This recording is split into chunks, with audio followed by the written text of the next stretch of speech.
Hello everyone. हम लोग सुन रहे हैं तोतो चान की कहानी। साथियों, पिछले अंक में हमने देखा किस प्रकार छोटी सी तोतो चान को उसकी शैतानियों जैसी लगने वाली हरकतों के कारण उसकी टीचर ने उसे स्कूल से यह कहकर निकाल दिया था कि इसके कारण हमें और बच्चों को मैनेज करने में परेशानी होती है। आइए देखते हैं अब तोतो चान की माँ उसे कौन से विद्यालय में लेकर जाती हैं। क्या यह विद्यालय उसे पसंद आता है? क्या वहाँ के हेडमास्टर उसे उसका एडमिशन लेते हैं या नहीं? तो साथियों, कहानी में आगे चलते हैं। दोनों तोतो चान और उसकी माँ पहुँचते हैं उस विद्यालय पर जहाँ पर उसकी माँ उसे लेकर जाना चाहती थी। नए विद्यालय का गेट देखा तो तोतो चान ठिठक गई। अब तक जिस स्कूल में वह जाती रही थी उसका गेट सीमेंट के 2 बड़े खंभों का बना था और गेट पर बड़े बड़े अक्षरों में स्कूल का नाम लिखा था। पर इस स्कूल का गेट तो पेड़ के 2 तनों का था। उस पर टहनियां और पत्ते भी थे। अरे, यह गेट तो बढ़ रहा है, यह बढ़ता ही जाएगा और एक दिन शायद टेलीफोन के खंभे से भी ऊंचा जाएगा। तो चान ने माँ से कहा। गेट के ये 2 खंभे असल में पेड़ ही थे जिनकी जड़ें भी थीं। कुछ और पास पहुंचने पर तो चान ने अपनी गर्दन टेढ़ी कर स्कूल का नाम पढ़ना चाहा। टहनी पर टंगी नाम की तख्ती भी हवा से टेढ़ी हो गई थी। तो चान पढ़ने लगी। तो गाकुएन जी, यही नाम था स्कूल का, तोमोए गाकुएन। तो चान माँ से यह पूछना ही चाह रही थी कि इसका क्या मतलब होता है। तभी अचानक उसे एक चीज दिखी। उसे लगा जैसे वह कोई सपना देख रही हो। वह बैठ गई ताकि झाड़ियों के बीच से उसे अच्छी तरह देख पाए। उसे अपनी आंखों पर विश्वास ही नहीं हो रहा था। वह बोली, माँ, क्या वह सचमुच की रेलगाड़ी है? देखो, वहाँ देखो, स्कूल के मैदान में। स्कूल में कमरों की जगह रेलगाड़ी के बेकार डिब्बे काम में लाए जाते थे। तो चान को लगा ऐसा तो सपनों में ही होता होगा। रेलगाड़ी में स्कूल। डिब्बों की खिड़कियां सूरज की प्रातःकालीन धूप में चमक रही थीं, लेकिन झाड़ियों के बीच से झांकती गुलाबी गालों वाली एक नन्ही लड़की की आंखें और भी अधिक चमक रही थीं। थोड़ी ही देर में तो चान खुशी से चिल्लाई और रेलगाड़ी के डिब्बे की ओर भागी। भागते भागते मुड़कर माँ से कहा, आओ जल्दी करो, बिना हिले डुले इस गाड़ी में हम झट से चढ़ जाते हैं। माँ चौंकी और उसके पीछे दौड़ी। माँ भी कभी बास्केटबॉल खिलाड़ी रह चुकी थी, इसलिए वह तो चान से भी तेज भागी। ठीक डिब्बे के दरवाजे के बाहर उसने तो चान की फ्रॉक का सिरा पकड़ लिया और बोली, तुम अभी अंदर नहीं जा सकती, ये कक्षाएं हैं और तुम तो अभी स्कूल में दाखिल तक नहीं हुई हो। अगर सचमुच इस ट्रेन में चढ़ना चाहती हो तो तुम्हें हेडमास्टर जी के सामने कायदे से पेश आना होगा। अब हम उनसे मिलने जाएंगे। अगर सब कुछ ठीक रहा तो तुम इस स्कूल में आ सकोगी, समझी? तो चान को तुरंत ट्रेन में न चढ़ पाने का दुख तो हुआ, पर उसे लगा कि जैसा माँ कहती है वैसा करना ही शायद अच्छा हो। उसने कहा, ठीक है, यह स्कूल मुझे बहुत अच्छा लगा है। माँ ने कहना तो चाहा कि प्रश्न यह नहीं है कि तुम्हें स्कूल अच्छा लगता है या नहीं, बल्कि यह है कि हेडमास्टर जी को तुम अच्छी लगती हो या नहीं। पर उसने कुछ कहा नहीं। तो चान की फ्रॉक की पकड़ ढीली छोड़ माँ ने उसका हाथ थाम लिया। वे हेडमास्टर जी के दफ्तर की तरफ बढ़ने लगे। रेलगाड़ी के सभी डिब्बों में शांति थी। दिन की पहली कक्षा शुरू हो चुकी थी। स्कूल के चारों ओर दीवार की जगह पेड़ थे, साथ ही पौधों की क्यारियां थीं जो लाल पीले फूलों से अटी हुई थी। हेडमास्टर जी का दफ्तर रेलगाड़ी के डिब्बे में नहीं था। वह दाहिने हाथ की ओर एक मंजिले भवन में था। वहां पहुंचने के लिए 7 अर्धगोलाकार पत्थर की सीढ़ियां चढ़नी होती थीं। तो चांद माँ से अपना हाथ छुड़ाकर भागकर सीढ़ियां चढ़ने लगी। अचानक वह रुकी और मुड़ी, इतनी अचानक कि माँ उससे टकराते टकराते बची। क्या हुआ? माँ ने पूछा। मन में भय था कि कहीं तो चांद ने स्कूल के बारे में अपना विचार तो नहीं बदल लिया। सबसे ऊपरी सीढ़ी पर खड़ी तो चांद गंभीरता से फुसफुसाई, जिनसे हम मिलने जा रहे हैं ये जरूर स्टेशन मास्टर होंगे ना? माँ धीरज वाली थी, साथ ही उसे मजाक करना भी आता था। वह झुकी, अपना चेहरा तो चांद के चेहरे के पास ले गई और बोली, क्यों? तो चांद ने धीरे से कहा, तुमने कहा था कि वे हेडमास्टर हैं, पर अगर वे इन सारे रेलगाड़ी के डिब्बों के मालिक हैं तो वो स्टेशन मास्टर हुए ना? माँ को मानना पड़ रहा था कि रेलगाड़ी के डिब्बों में स्कूल चलाना कुछ अनूठी बात थी, पर फिलहाल समझाने का समय नहीं था। माँ ने सिर्फ इतना ही कहा, तुम उनसे ही क्यों नहीं पूछ लेती? पर तुम अपने डैडी के बारे में क्या सोचती हो? वे वायलिन बजाते हैं और उनके पास ढेरों वायलिन हैं, पर इससे अपना घर वायलिन की दुकान तो नहीं बन जाता, नहीं ना? तो चांद ने माँ का हाथ थामते हुए कहा, हाँ, दुकान तो नहीं बन जाता अपना घर। अब माँ और तो चांद दफ्तर में घुसी तो कुर्सी पर बैठे सज्जन उठ खड़े हुए। सज्जन कैसे थे उसका वर्णन है। उनके सिर पर बाल कम हो चले थे, दांत भी कुछ गायब थे, पर चेहरा उनका स्वस्थ लगता था। बहुत लंबे भी नहीं थे वे सज्जन, पर उनके कंधों व बाहों में मजबूती लगती थी।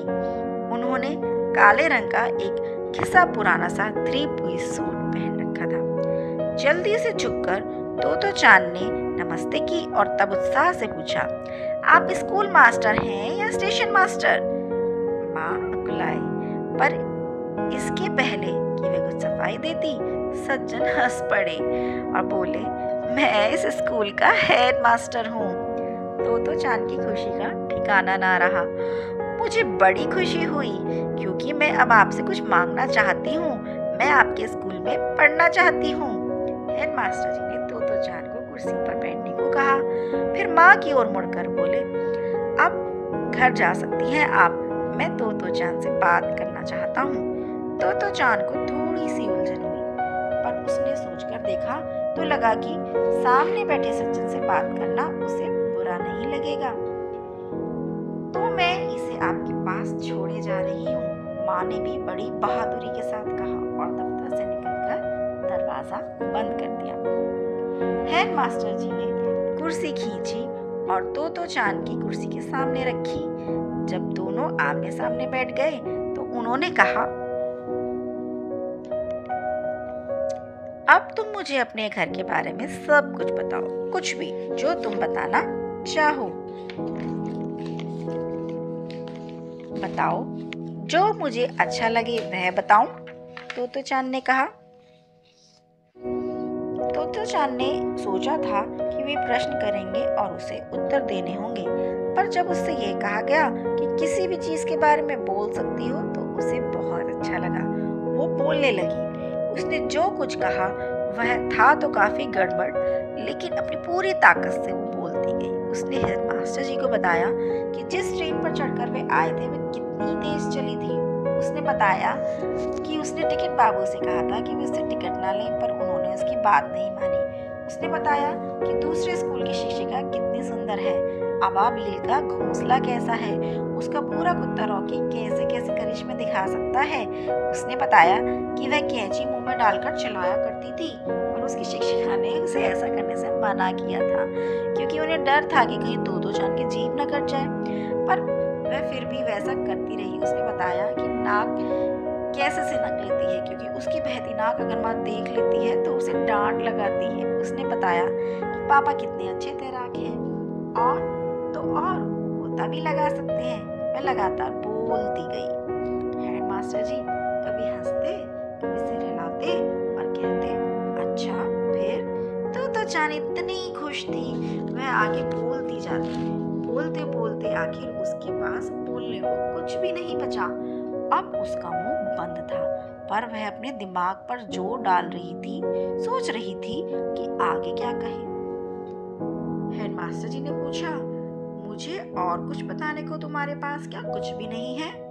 ऐसे में चुप रहना कितनी शर्म की बात है। तो जान सोचने लगी, कितना अच्छा मौका है, क्या वह किसी भी चीज के बारे में और भी कुछ नहीं बता सकती? अचानक उसे कुछ सूझा। वह अपनी फ्रॉक के बारे में बताने लगी जो उसने पहन रखी थी। वैसे उसके ज्यादातर कपड़े माँ खुद ही सीती थी, पर यह फ्रॉक दुकान से खरीदी हुई थी। जब भी वह दोपहर के बाद स्कूल से घर लौटती थी तो अक्सर उसके कपड़े फटे होते थे। माँ को समझ ही ना आता था कि वे ऐसे कैसे फटे होंगे। उसकी सुंदर सफेद सूती चड्डियां भी कभी कभी तार तार हो जाती थी। उसने हेडमास्टर को बताया कि ऐसा कैसे हो जाता था। असल में उसके कपड़े इसलिए फटते थे क्योंकि वह दूसरों के बगीचों में झाड़ियों के बीच में से घुसती थी। साथ ही वह खाली जमीन के चारों ओर लगे कटीले तारों के नीचे से भी घुसती थी। इसीलिए आज सुबह जब तैयार होने की बारी आई तो माँ की सिली हुई सारी अच्छी फ्रॉकें फटी निकली और उसे यह खरीदी हुई फ्रॉक पहननी पड़ी। फ्रॉक पर लाल और सलेटी रंग के चेक बने थे। कपड़ा जर्सी का है, इतनी बुरी भी नहीं है, पर माँ को लगता है कॉलर पर कड़े लाल फूल है। माँ को कॉलर पसंद नहीं है। तो जान ने हेडमास्टर को दिखाया, लेकिन इसके बाद खूब सोचने पर भी तो जान को कुछ और न सूझा। उसे इस बात से कुछ दुख हुआ, लेकिन तभी हेडमास्टर जी उठ खड़े हुए। उन्होंने अपना प्यार भरा बड़ा सा हाथ उसके सर पर रखा और कहा, अब तुम इस स्कूल की छात्रा हो। और उस समय तो जान को लगा कि वह जीवन में पहली बार किसी ऐसे व्यक्ति से मिली है जो उसे सच में अच्छा लगता है। असल में इससे पहले किसी ने उससे इतनी देर बोलते नहीं सुना था। और तो और उसे सुनते समय हेडमास्टर जी ने एक बार भी जमाई नहीं ली थी, न ही उनके चेहरे पर अरुचि का भाव आया था।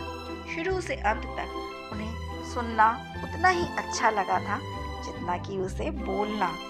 तो चान को अभी समय देखना नहीं आता था, फिर भी उसे लगा मानो काफी समय बीत गया हो। अगर उसे समय देखना आता होता तो उसे जरूर और भी ज्यादा आश्चर्य होता और शायद तब वह हेडमास्टर जी के प्रति कहीं ज्यादा कृतज्ञ होती, क्योंकि माँ और तो चान सुबह 8 बजे स्कूल पहुंची थी और जब वह बोलना बंद कर चुकी और हेडमास्टर ने उसे बताया कि अब वह स्कूल की छात्रा है, तब उन्होंने अपनी जेब से घड़ी निकाली और कहा, अरे खाना खाने का समय हो गया। यानी हेडमास्टर जी ने उसका बतियाना पूरे 4 घंटे तक सुना होगा। इस दिन से पहले या उसके बाद किसी वयस्क ने तो चान की बात इतने लंबे समय तक नहीं सुनी। और सच तो यह है कि उसकी माँ और पिछली शिक्षिका को यह जानकर भी आश्चर्य होता कि एक 7 साल की लड़की लगातार 4 घंटे तक बोलने का मसाला भी जुटा सकती है। उस वक्त तो चान को यह तो पता था ही नहीं कि उसे स्कूल से निकाल दिया गया है और किसी को यह समझ नहीं आ रहा था कि उसका किया क्या जाए। उसकी स्वाभाविक खुश मिजाजी को और भुलक्कड़पन के कारण वह भोली भाली लगती थी, पर अंदर ही अंदर उसे यह तो लगता ही था कि उसे दूसरे बच्चों से कुछ अलग समझा जाता है, शायद कुछ अजीब भी। पर हेडमास्टर जी के सामने वह अपने आप को सुरक्षित महसूस कर रही थी। वह बहुत खुश थी। वह हमेशा हमेशा के लिए उनके साथ रहना चाहती थी। ये भावनाएं थी तो चान की उस पहले दिन हेडमास्टर सोसाकू कोबायाशी के बारे में। सौभाग्य से हेडमास्टर जी की भावनाएं भी उसके प्रति ठीक ऐसी ही थी। तो साथियों, ऐसा था तो चान का स्कूल का पहले दिन का अनुभव। उसे स्कूल पसंद आया था, उसे अपने हेडमास्टर पसंद आए थे। रेलगाड़ी वाला डिब्बे में स्कूल में पढ़ने के लिए बहुत उत्साहित थी। मास्टर जी के साथ रहने के लिए और वहाँ उनसे सीखने के लिए वो बहुत ही उत्साहित थी। आगे देखेंगे कहानी में कि आगे क्या होता है कहानी में, मास्टर जी किस तरह से तोतो चान को और बच्चों को रखते थे स्कूल में, कैसे वो पढ़ाते थे, क्या वो भी पारंपरिक तरीके से ही पढ़ाते थे, ये सब बहुत कुछ जानेंगे हम अगले वीडियो में। तब तक के लिए आप लोग बने रहिए मेरे साथ इस सीरीज़ में। Thank you for watching the video, thank you for listening the video. दोस्तों, ये कहानी वाकई में मन को छूने वाली है, आप सभी को अच्छा लग रहा होगा। इसी आशा के साथ मिलूंगी अगले वीडियो में। तब तक के लिए बाय बाय।